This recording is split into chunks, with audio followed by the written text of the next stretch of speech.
It was September 6, 1976. My dad, he had been in the hospital. I was actually outside playing. I see my parents' car coming down the street.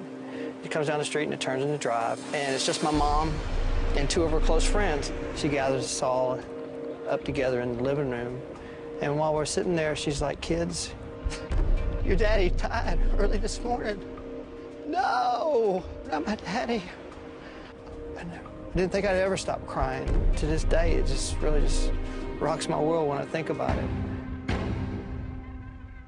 I couldn't understand how God could allow my daddy to die. From the ages of 12 to 17, I lost my father, lost two close friends, and my Sunday school teacher.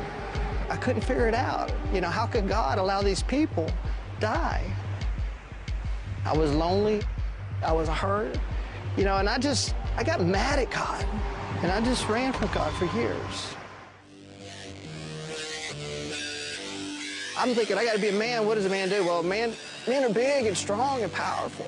You know, I saw muscle magazines. I saw men with big muscles and strength. And so what I did is I started working out.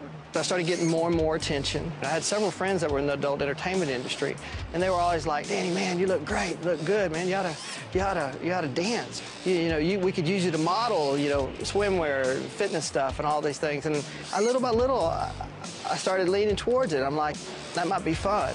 You know, I started dancing, and the dancing, along with that, to get over stage fright, I was drinking, you know, and then afterwards, we'd have the parties afterwards.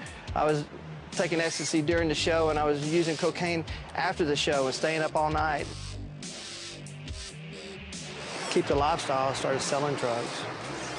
There wasn't anything that I wouldn't try or do. It caught up to me. Public intoxications, a DWI, aggravated assault, resisting arrest. The girl I was with at the time, we had been in a nightclub and been partying. We'd gotten in an argument over drugs.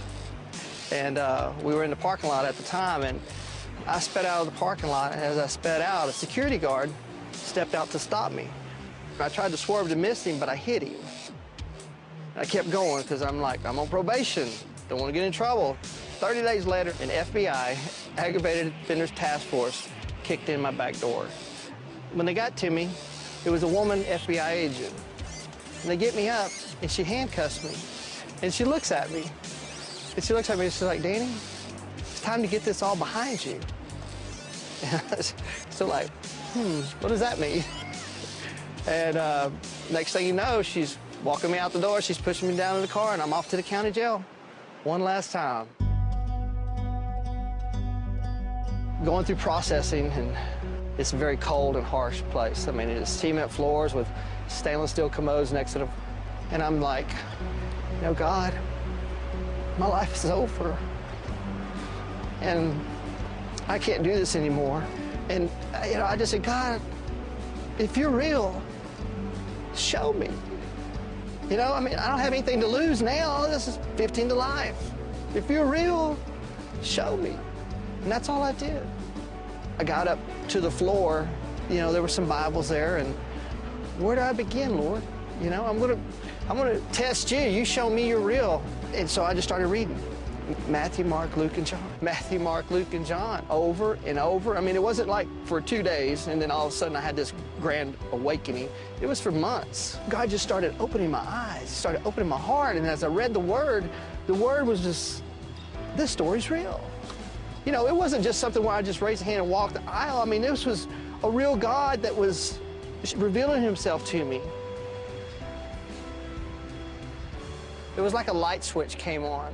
For all these years, God was all around me and with me and walking beside me, but I didn't see him. I didn't get it.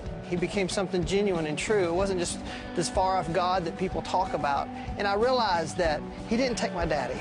He didn't take my friends. And that he loved me regardless. He didn't give me a get-out-of-jail-free card. He did the time with me. And during that time, he took me by the hand and said, "Walk this way and I'll show you." I think fondly of jail. It's what God used to get me away from the people, the places, and things, to get my eyes off of them and get my eyes on him. And when I did that, I realized that he allowed me to live and go to jail rather than dying and going to hell. What the evil one meant for destruction, God took and made good. And there's not a person out there that God doesn't want to do that for.